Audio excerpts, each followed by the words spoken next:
one small step.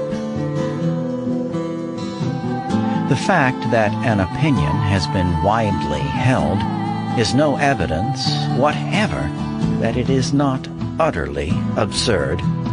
Indeed, in view of the silliness of the majority of mankind, a widespread belief is more likely to be foolish than sensible. Bertrand Russell. Now I will tell you the secret of the Apollo moon landings, which is, there were none. No one has ever gone to the moon. Based on what evidence do I reach this conclusion? Waving flags? Misaligned shadows? The shining? Radiation? Any of the countless other telltales and giveaways the moon hoax community likes to point to? Happily, no. We don't have to slog through the evidence. We can just look with clear eyes and see that the real triumph of the Apollo missions was quite different than the triumph proclaimed, and of much greater interest to us here. I don't know what's commonly believed about the moon landings when you're reading this, but when I'm writing it, most people still believe the narrative.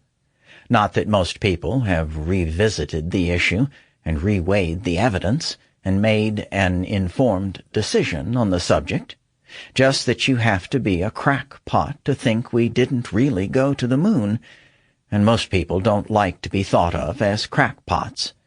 I myself don't happen to mind. The reason for looking at big, goofy conspiracies in a book called Dreamstate may not be obvious at first, but what is the dream state except a big, goofy conspiracy? We like to think of ourselves as discriminating, but that little vanity bubble is easily popped. Being able to think and actually thinking are two very different things. That we can think doesn't mean we do. Not only are we not the cool, level-headed thinkers we like to believe we are completely off the other end of the chart, and not just the dumbest or most emotional of us, all of us. The real teaching of the great religions is that we will believe any crazy shit as long as others believe it too, and we're all just as desperate to believe as the most brainwashed member of the most bizarro cult. This insane gullibility doesn't just apply to one or two areas of life. It's the very fabric of our existence. It's there to be seen wherever we look, so the power of delusion depends on us not looking. So, let's look. My reason for thinking the moon missions were faked is that the chances of success would have been unacceptably low, and the price of failure outrageously high. That's it. The evidence of a hoax is both mountainous and amusing, but the odds against success and the price of failure are all you have to look at. Consider just some of what would be required for a successful mission. Launch, a 250,000-mile trip each way, including 2 unshielded trips through the Van Allen belts, lunar landing, surviving temperature extremes and radiation, relaunch, recoupling, return trip, re-entry, splashdown, and recovery, all in the 1960s, all slapped together in frantic haste, and all with very little practical experience or history of success in even the simplest parts. Consider what all this really entails, and you will have no problem seeing that when all the smart people with their pocket protectors and slide rules sat around a table and tried to calculate the odds, they had to agree that the probability of success came out microscopically close to zero. Now recall that the entire purpose of the entire production was not scientific discovery or a valiant last-ditch effort to save the Earth from a planet-killing asteroid. It was just a massive, warlike spending program disguised as a PR stunt. Kennedy promised it. Big money forces lobbied for it. The superiority of ideologies was at stake. Vastly more important than actual success, therefore, was the appearance of success, and the appearance was infinitely easier to accomplish than the actual. Let's take a minute to contemplate what failure would look like.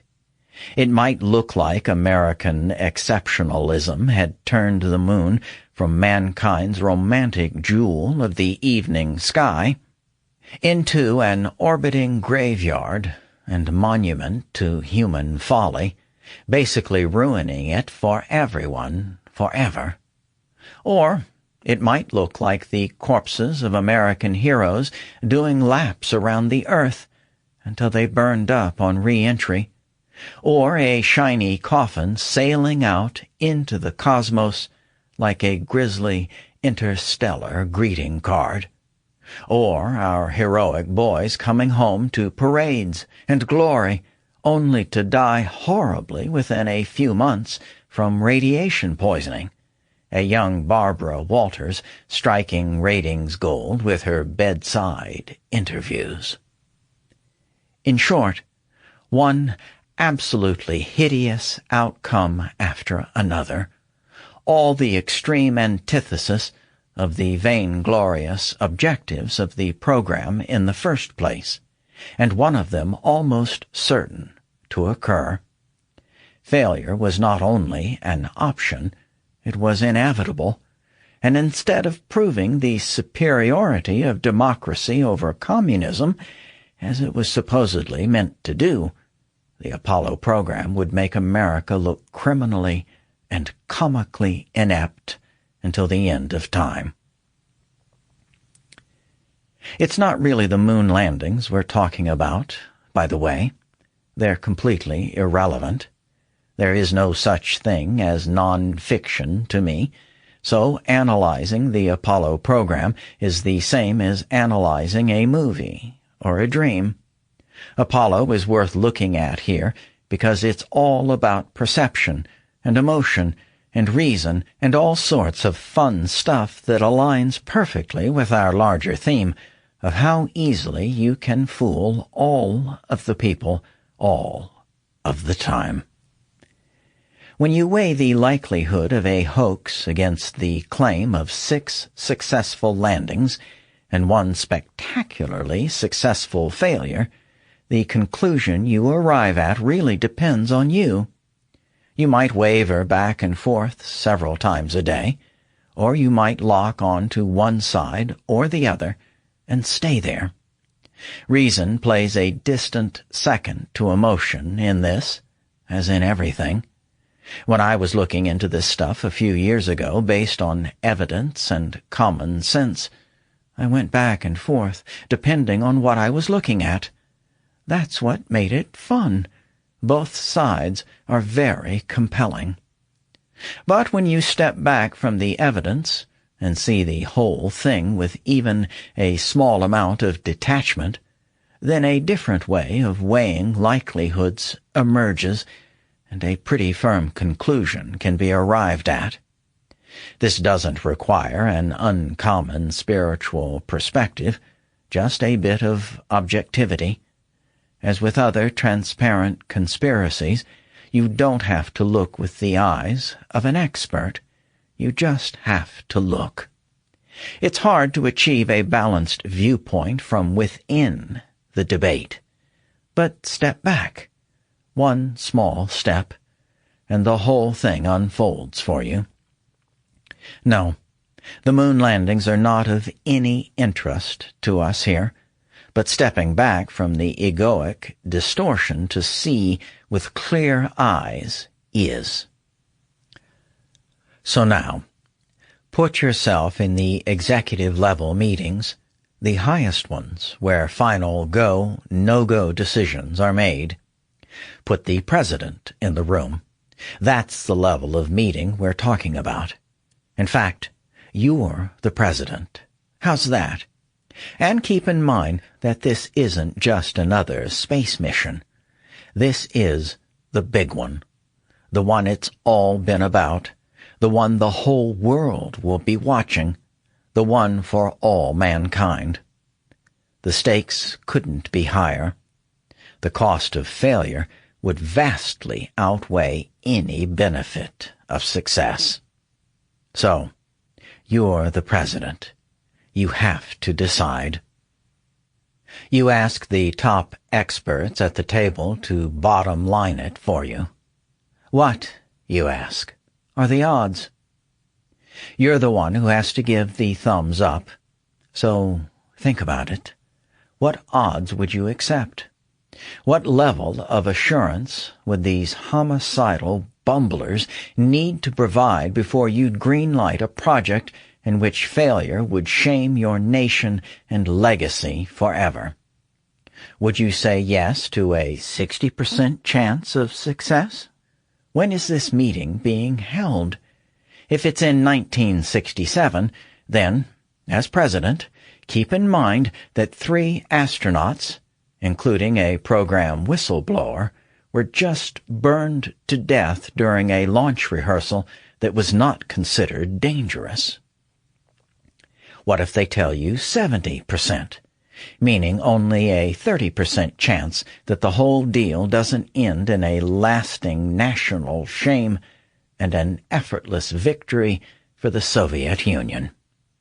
How about 80%, meaning only a 1 in 5 chance that whenever anyone looks at the moon, all they'll think of is those clean-cut boys America sacrificed to national vanity?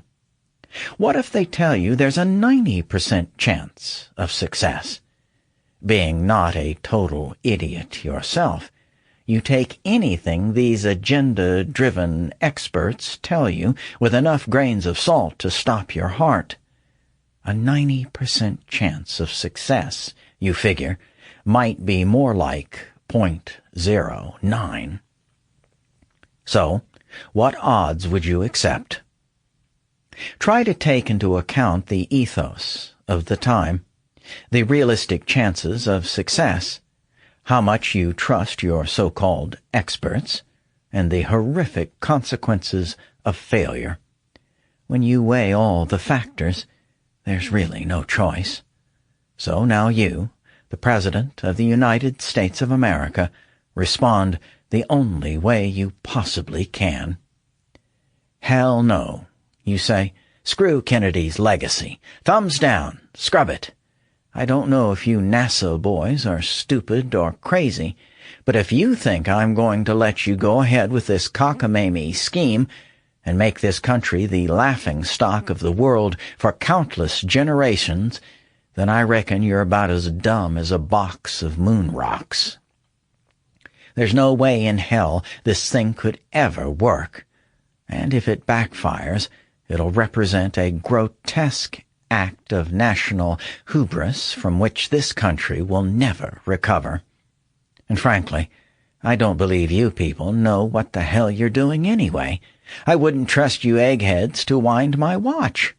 You just barbecued 3 of our boys in one of your little tin cans. If I need some blooper reels, I'll call you. Now, get the hell out of my office. But they don't get out of your office, do they? No. In fact, the head guy sitting across from you doesn't even seem surprised by your decision. Yes, sir, he says, but did I mention Plan B? Now you, as president, finally get it. These guys never thought you'd go for Plan A. They know just as well as you do that the whole idea is just pie-in-the-sky nonsense. It's called a door-in-the-face technique. They make you one offer knowing you're going to slam the door on them, and then they make another offer, the real offer, which by contrast looks pretty good.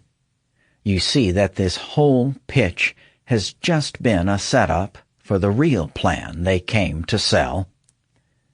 "What's Plan B?" you ask. "Well, sir," he replies, "Plan B is we just fake the whole thing, hire some movie people and shoot it on a sound stage. Only a handful of people would ever know the truth." "Are you completely out of your goddamn mind?" you scream in a reasonable tone.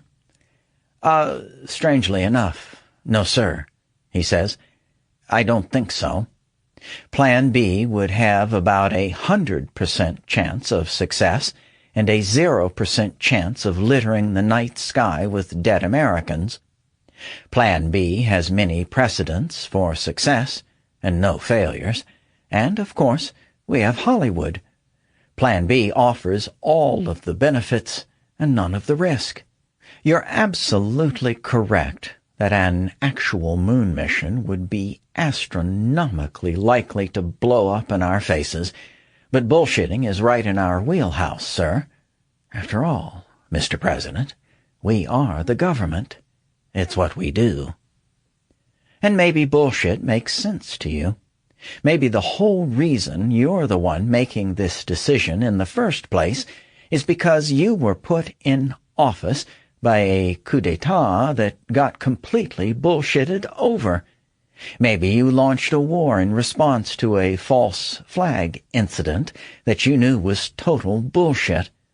So now you, as president, are not being asked to approve a Looney Tunes moon mission, but some good old American bullshit with the promise of an ideological and space race triumph.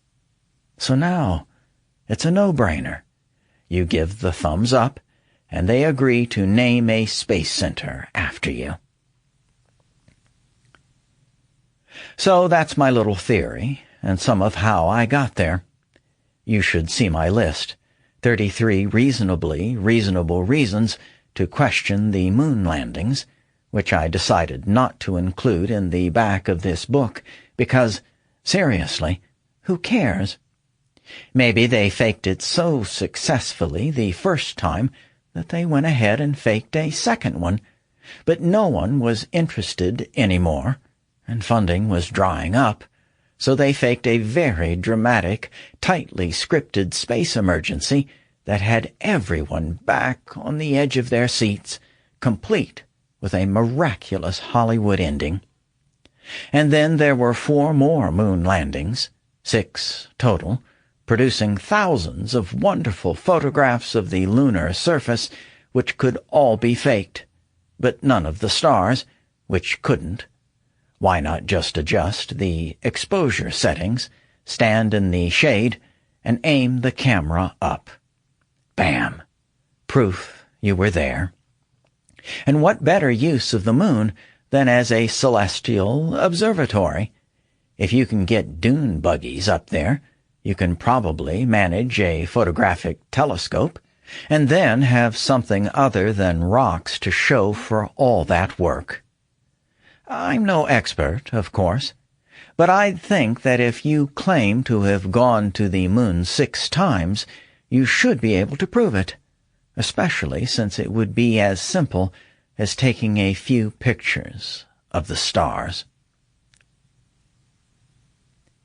I prefer my theory of the moon landings over the accepted narrative, even though, as a kid in the 60s, I was very swept up in the whole thing.